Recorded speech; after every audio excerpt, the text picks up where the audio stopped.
میرے آپ کے ذمے یہ فرض میں داخل ہے کہ ہم یہ جانیں کہ ہمارا رب اپنے بارے میں کیا کہتا ہے۔ اللہ تعالیٰ نے اپنے بارے میں قرآن مجید میں جو باتیں بتائی وہ ایسی حقیقتیں ہیں جس کا دنیا میں کبھی انکار نہیں کیا جا سکتا۔ یہ اللہ کی باتیں ہیں، اللہ سے متعلق ہیں، اور ہر انسان کے ذمے ضروری ہے کہ ان چیزوں کو یاد کرے۔ یہ جو آیت ہم پڑھتے ہیں وَمَا خَلَقْتُ الْجِنَّ وَالْإِنسَ إِلَّا لِيَعْبُدُونَ، اس کا ترجمہ آپ نے سنا ہوگا کہ انسان اور جنات کو اللہ تعالیٰ کی عبادت کے لیے پیدا کیا گیا۔ اس کا ایک اور ترجمہ عبداللہ ابن عباس رضی اللہ عنہما فرماتے تھے، عبادت سے یہاں مراد خدا کی معرفت ہے۔ خدا کو پہچانے گا آدمی تب جا کے اس کی عبادت کر سکے گا، اس کی بندگی کرے۔ سب سے پہلی چیز جو میرے اور آپ کے ذمہ ضروری ہے، اپنے رب کو جاننا۔ میں سب کو جانا مگر رب کو نہ جانا، اس سے بڑی دکھ کی بات کیا اور کیا ہے۔ میں سب کو جاننے کے لیے ٹائم دیا، رب کو جاننے کے لیے ٹائم نہیں دیا، یہ دکھ کی بات ہے یا نہیں؟ میں فزکس پڑھ لیا، میں کیمسٹری پڑھا، میں بایولوجی پڑھا، بھئی آپ ڈاکٹر بن گئے، انجینئر بن گئے، آپ نے اللہ تعالیٰ کے بارے میں سوچا یا نہیں سوچا؟ اللہ تعالیٰ قرآن مجید میں اپنے بارے میں کیا کہتے ہیں؟ یہ دو باتیں، شرک اور شرک کے اقسام، اللہ تعالیٰ نے اس کو دو میں تقسیم کیا ہے۔ ایک ہے شرک فی الذات اور ایک ہے شرک فی الصفات۔ اللہ کی ذات میں شرک کا مطلب یہ ہے کہ اللہ ذات میں ایک ہے، یہ تو ہم سمجھتے ہیں، تو اس کی ذات میں کسی اور ذات کو شریک کرنا شرک فی الذات کہلاتا ہے۔ یعنی ایک پرسنالٹی کو کے ساتھ دوسری پرسنالٹی کو جوڑ کر کے اس کے ہم پلہ ہم برابر ایکول کر دینا، یہ شرک ہے، اور شرک فی الذات ہے، یہ بہت بڑا شرک ہے۔ مثال کے طور پر ہم یہ کہیں اللہ ہے، میں اللہ کو مانتا ہوں، میں نے یہ کام کیا کہ کسی اور کو، بابا کو، پتھر کو، درخت کو اللہ کے برابر سمجھا اور اللہ کے برابر قرار دیا، اور یہ سوچا اللہ بھی اللہ ہے اور یہ ہمارے بابا بھی ان کے برابر، گویا کہ ہم نے ایک ذات کو اللہ کے ایکول کر دیا۔ یہ شرک فی الذات کہلاتا ہے، اللہ کی ذات میں شرک کرنا۔ دوسرا شرک ہے جو عام طور پر ہوتا رہتا ہے، وہ ہے شرک فی الصفات۔ اللہ تعالیٰ جیسے ذات میں اکیلا ہے، اللہ کے جتنے بھی صفات ہیں اس کے صفات میں بھی وہ اکیلا ہے۔ بعض لوگ شرک فی الذات نہیں کرتے، شرک فی الصفات کرتے۔ اللہ کی ذات میں کسی ذات کو ایکول نہیں کرتے، بلکہ اللہ کی کوئی صفت لیتے ہیں، وہ مخلوق کو دیتے ہیں، اور یہ سمجھتے ہیں جیسے اللہ کے پاس یہ صفت ہے اسی کے ایکول مخلوق میں اس کے پاس یہ صفت ہے، یہ شرک فی الصفات ہے۔ اور ان دونوں چیزوں کو قرآن مجید نے ذکر کیا۔ شرک فی الذات کا مطلب یہ ہے کہ اللہ تعالیٰ کی ذات میں کسی اور کو شریک ٹھہرانا، یا اللہ جیسی ذات کا کسی اور کے بارے میں عقیدہ رکھنا۔ اسلامی عقیدے میں اللہ کی ذات یکتا اور واحد ہے، نہ اس کا کوئی شریک ہے، نہ بیٹا ہے، نہ بیوی ہے، نہ کوئی ہمسر اور برابر ہے۔ یہ ہے شرک فی الذات سمجھنے کے لیے بنیادی باتیں۔ گویا کہ شرک فی الذات کون کون سی چیزیں ہوتی ہیں؟ دیکھ، اللہ کے ساتھ کسی اور کو اللہ سمجھا، یہ شرک فی الذات۔ اللہ کے لیے بیٹا کسی کو سمجھا، شرک فی الذات۔ اللہ کی کسی کو بیٹی سمجھا، شرک فی الذات۔ اللہ کے ایکول کو یہ سمجھا، یہ بھی شرک فی الذات۔ یہ صورت ہم ہمیشہ پڑھتے رہتے ہیں اور بار بار پڑھنے کی ضرورت ہے۔ اس صورت کو آپ جتنا پڑھیں گے اتنا سمجھتے چلے جائیں۔ قل، بہت چھوٹی سی صورت ہے، کہہ دیجئے هو اللہ احد، وہ اللہ ایک ہے۔ یہاں ایک کی جو بات کہی گئی وہ ذات کے اعتبار سے بھی اور صفات کے اعتبار سے بھی۔ اللہ ذات میں بھی اکیلا ہے اور صفات میں بھی اکیلا ہے، اس کے ساتھ کوئی شریک نہیں۔ اللہ الصمد، اب اللہ بے نیاز ہے، محتاج نہیں ہے۔ جو محتاج ہوتا ہے اسے سہارے کی، بیٹے بیٹی کی ضرورت ہوتی ہے، اللہ محتاج نہیں ہے۔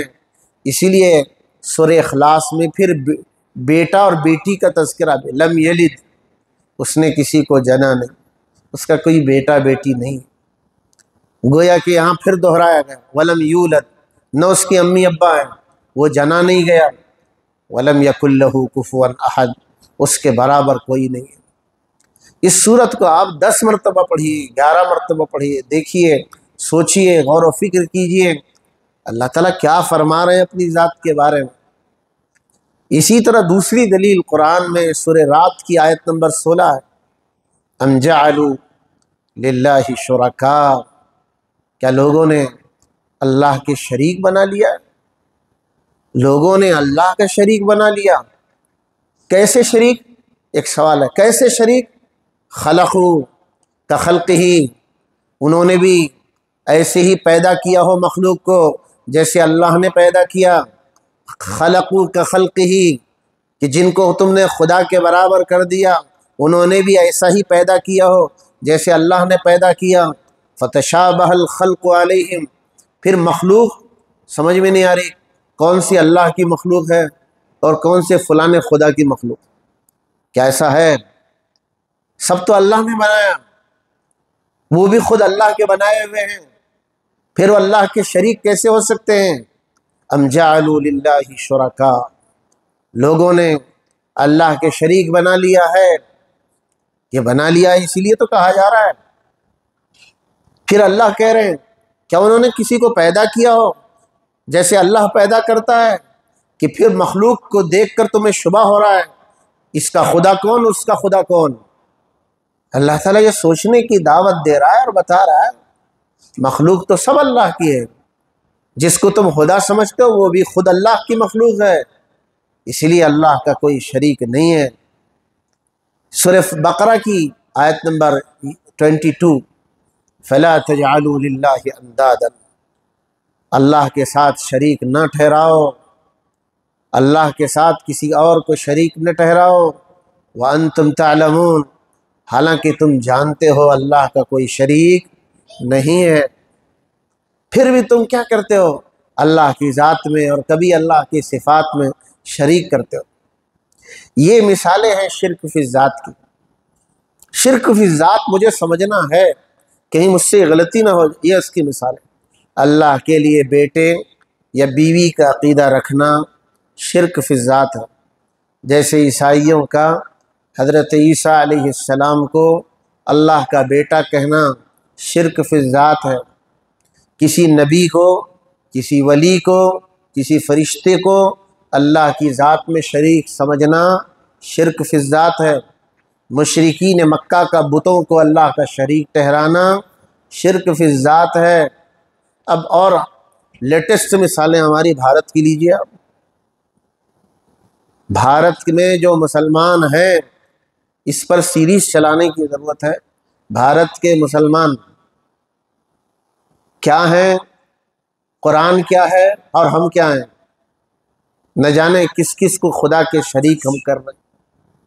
ذرا اونچا پتھر نظر آئے وہاں جھک پڑے، جہاں ہرا درخت نظر آیا وہاں ماتھا ٹیک دیا۔ ہم نے کیا بنایا ہے دین کو، یہ ہمیں سمجھنے کی ضرورت ہے۔ ایک ہے شرک فی الصفات۔ شرک فی الصفات کا مطلب یہ ہے کہ اللہ کی مخصوص صفات میں کسی اور کو شریک کرنا، یا اللہ جیسی صفات کا عقیدہ رکھنا۔ اللہ تعالیٰ کی صفات، مثلا علم، آج ہم علم کے بارے میں صرف پڑھیں۔ اللہ کی ایک صفات میں سے ایک صفت علم ہے۔ بولیے کون سی صفت ہے؟ صفت علم۔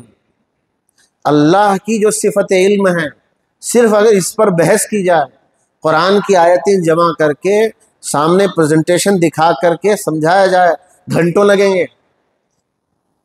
میں صرف چند آیتیں آج سناتا ہوں۔ مثلا اللہ کا علم ہے، اللہ کی قدرت ہے، اللہ کی حیات ہے، اللہ کا سننا ہے، اللہ کا دیکھنا ہے، اللہ کی خالقیت ہے، اللہ کی رزاقیت ہے۔ یہ صفات میں بھی وہ اکیلا ہے۔ ان صفات میں کسی کو برابر سمجھنا شرک ہے۔ اللہ کی کوئی مخصوص صفت ایسی نہیں ہے جس میں مخلوق شریک ہو۔ اسی لیے اللہ تعالیٰ اپنے بارے میں جو بتا رہا ہے وہ کلیئر باتیں بتاتا ہے۔ میں اکیلا ہوں، ذات میں بھی میں اکیلا ہوں، صفات میں بھی، اور میری ہر صفت انوکھی ہے۔ اللہ تعالیٰ یہ بات اپنے بارے میں بتاتا ہے، میری ہر بات انوکھی ہے۔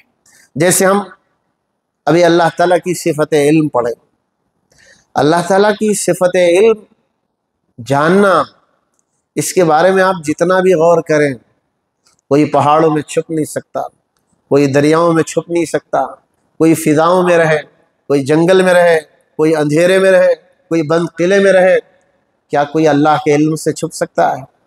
اللہ تعالیٰ ہر ایک کو دیکھتا ہے، ہر ایک کیا کہہ رہا ہے سنتا ہے، ہر ایک کیا کر رہا ہے جانتا ہے۔ اللہ تعالیٰ نے اپنی صفت علم کو کیسے بتایا؟ سورہ آل عمران کی آیت، وَهُوَ اللَّهُ إِنَّ اللَّهَ لَا يَخْفَى عَلَيْهِ شَيْءٌ فِي الْأَرْضِ وَلَا فِي السَّمَاءِ۔ اللہ سے کوئی چیز چھپی نہیں ہے، نہ زمین میں نہ آسمان میں۔ اللہ اپنے علم کے بارے میں یہ بات کر رہا ہے، کوئی چیز اللہ تعالیٰ سے چھپی نہیں ہے۔ ہم یہاں بیٹھے ہیں، کون کیا سوچ رہا ہے، کس کے دل میں کیا خیال آ رہا ہے، بازو بیٹھے والے کو پتہ نہیں، اللہ کو پتہ ہے، اللہ کا یہ علم ہے۔ سورہ انعام کی آیت، وَهُوَ اللَّهُ فِي السَّمَاوَاتِ وَفِي الْأَرْضِ، وہ اللہ آسمانوں میں بھی ہے، وہ زمین میں بھی ہے۔ يَعْلَمُ سِرَّكُمْ وَجَهْرَكُمْ، تم آہستہ بولو تب بھی وہ جانتا ہے، تم زور سے بولو تب بھی وہ جانتا ہے۔ وَيَعْلَمُ مَا تَكْسِبُونَ، جو تم کرتے ہو، جو تم کماتے ہو، اللہ اس کو بھی جانتا ہے۔ یہ ہے اللہ تعالیٰ کا علم۔ أَلَمْ يَعْلَمُوا، کیا لوگوں کو خبر نہیں ہے، کیا لوگ نہیں جانتے؟ أَنَّ اللَّهَ يَعْلَمُ سِرَّهُمْ وَنَجْوَاهُمْ، اللہ تعالیٰ ان کا بھید جانتا ہے۔ ایک ہے سر، ایک ہے نجوا۔ نجوا کس کو کہتے ہیں؟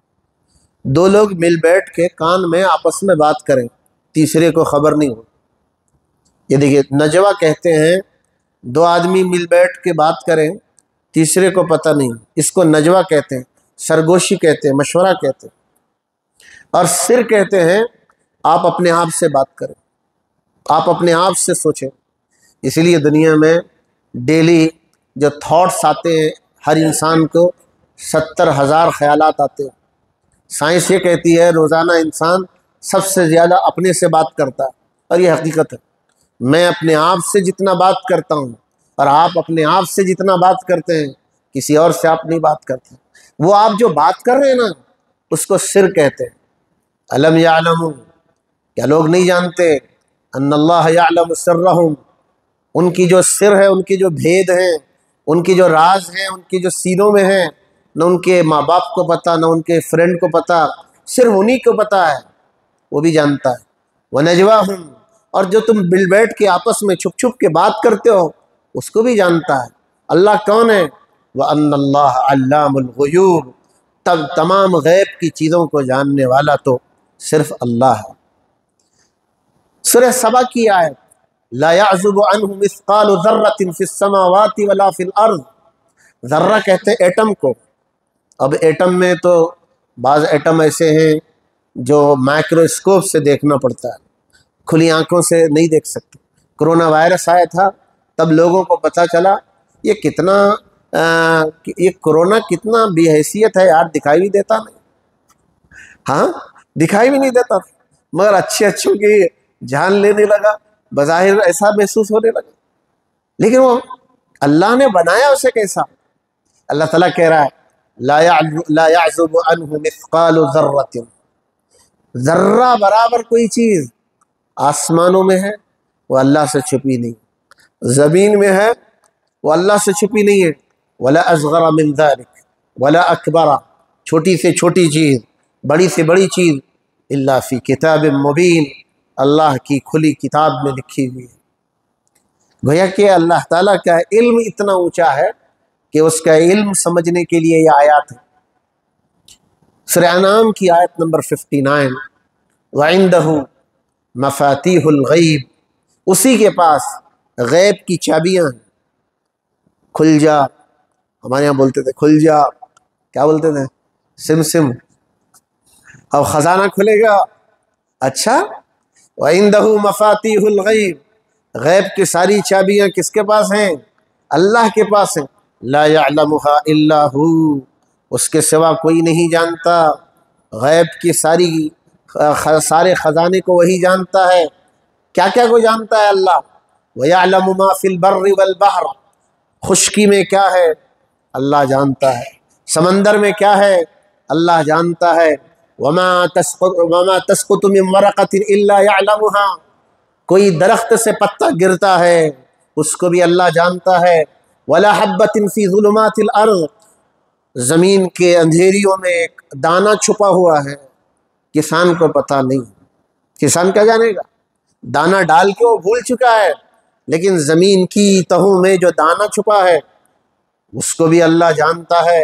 وَلَا رَطْبٍ وَلَا يَابِسٍ، کوئی تر چیز، کوئی سوکھی چیز، الا فی کتاب مبین، کھلی ہوئی کتاب میں موجود ہے۔ یہ وہ آیتیں ہیں جو ہمیں بتا رہی ہیں کہ اللہ تعالیٰ کا علم بہت اونچا ہے، اسی لیے پیغمبر صلی اللہ علیہ وسلم کے ذریعے یہ پیغام سنایا گیا۔ قل، اے پیغمبر لوگوں کو بتا دو، ان تخفوا ما فی صدورکم او تبدوہ، جو تمہارے دلوں میں ہے اسے لوگوں کے سامنے ظاہر کرو یا چھپائے رکھو، ایکول ہے خدا کے لیے۔ یعلمہ اللہ، وہ سب جانتا ہے، تم چھپاؤ مخلوق سے، تم بتاؤ مخلوق کو، یعلمہ اللہ، اللہ سب جانتا ہے، اللہ کا علم اتنا ہے۔ وَيَعْلَمُ مَا فِي السَّمَاوَاتِ وَمَا فِي الْأَرْضِ، آسمانوں میں کیا ہے وہ جانتا ہے، زمین میں کیا ہے وہ جانتا ہے۔ واللہ علی کل شیء قدیر، وہ ہر چیز پر قدرت رکھنے والا ہے۔ پھر یہاں اللہ نے ایک بات بتائی، دیکھیے ایک مثال دے کے سمجھیں۔ وما تکون فی شأن، تم کسی بھی حال میں رہو، غریب ہو، امیر ہو، صحت مند ہو، بیمار ہو، خوشی میں ہو، غم میں ہو، آدمی ایک حال میں تو رہتا نہیں۔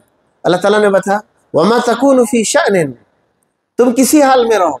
وما تتلو منہ من قرآن، تم قرآن پڑھ رہے ہو۔ ولا تعملون من عمل، زندگی میں کچھ بھی کر رہے ہو۔ الا کنا علیکم شہودا اذ تفیضون فیہ، جب تم کرتے رہتے ہو اللہ تعالیٰ تمہارے ساتھ رہتا ہے، تمہیں جانتا رہتا ہے۔ وما يعزب عن ربک من مثقال ذرۃ فی الارض ولا فی السماء، آسمانوں میں زمینوں میں کوئی ذرہ اللہ سے چھپا ہوا نہیں ہے۔ ولا اصغر ذلک ولا اکبر الا فی کتاب مبین، چھوٹی سے چھوٹی اور بڑی سے بڑی چیز اللہ کے سامنے موجود ہے۔ اللہ تعالیٰ ہمارے سے کتنا قریب ہے۔ وَلَقَدْ خَلَقْنَا الْإِنسَانَ، ہم نے انسان کو پیدا کیا۔ وَنَعْلَمُ، ہم جانتے ہیں، مَا تُوَسْوِسُ بِهِ نَفْسُ، اس کے نفس میں جو خیالات آ رہے ہیں اس کو بھی ہم جانتے ہیں، اتنا علم ہے۔ وَنَحْنُ أَقْرَبُ إِلَيْهِ مِنْ حَبْلِ الْوَرِيدِ، ہم تو انسان کی رگ جان سے زیادہ قریب ہیں۔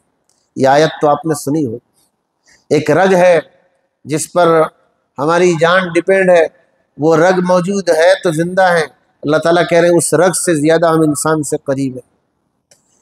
الم ترى، کیا تو نے دیکھا نہیں، ان اللہ یعلم ما فی السماوات وما فی الارض، اللہ جانتا ہے آسمانوں اور زمینوں میں جو کچھ ہے۔ وما يكون من نجوى ثلاثة الا هو رابعهم، اللہ تعالیٰ مثال سے سمجھا، تم 3 مل بیٹھ کے گفتگو کرو، چوتھا تمہارے ساتھ اللہ رہتا ہے۔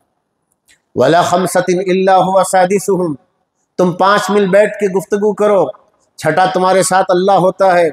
ولا ادنى من ذلك ولا اکثر الا هو معهم، تم تھوڑے ہو تو تھوڑوں کے ساتھ بھی، تم زیادہ ہو تو زیادہ کے ساتھ بھی اللہ ہے۔ اینما کنتم، جہاں تم رہو، صرف وہ جانتا ہی نہیں، قیامت کے دن تمہیں کلیئر بتائے گا تم فلانی تاریخ کو، فلانی جگہ، فلانی ٹائم میں یہ کر رہے تھے، اتنا علم ہے اللہ۔ ثم ينبئهم، صرف وہ جانتا ہی نہیں، پھر وہ بتائے گا تمہیں، بما عملوا، جو کچھ تم نے کیا ہے۔ کب بتائے گا؟ یوم القیامہ، قیامت کے دن۔ ان اللہ بکل شیء علیم، اللہ کو ہر چیز کا علم ہے۔ آخر میں ایک بات سمجھنی، یستخفون من الناس، تم لوگوں سے تو چھپ سکتے ہو، ولا یستخفون من اللہ، اللہ سے چھپ نہیں سکتے۔ وہو معہم اذ یبیتون ما لا یرضی من القول، جب رات کو چھپ کر اس کی مرضی کے خلاف تم کام کرتے ہو، اللہ اس کو بھی جانتا ہے۔ وکان اللہ بما یعملون محیطا، ان کے سارے اعمال پر اللہ احاطہ کرنے والا ہے۔ یہ وہ چند آیتیں بتائی گئی جس سے اندازہ ہو کر سکتے ہیں کہ اللہ تعالیٰ کا علم کتنا اونچا ہے۔ اللہ کی صفات میں سے ایک صفت علم ہے۔ جلدی جلدی میں ہم نے آپ کو یہ بتایا ہے، امید ہے اس کے ذریعے آپ کا ایمان تازہ ہوا ہوگا، اللہ سے تعلق میں مضبوطی ہوئی ہوگی۔ یاد رکھیے یہ سب سے بڑی دولت ہے کہ انسان کو ایمان اور ایمان کی کیفیت مل جائے۔ اگر آپ کو ایمان کی ہے اور مجھے ایمان کی کیفیت مل گئی اور احساس ہو گیا کہ میرا اللہ کون ہے، کیسا ہے، یہ دنیا کی سب سے بڑی دولت ہے۔ اللہ تعالی ہمیں ان باتوں کی قدر کی توفیق عطا فرمائے۔ سبحان اللہ بحمدہ، سبحانک اللہم وبحمدک، نشہد ان لا الہ الا انت، نستغفرک ونتوب الیک۔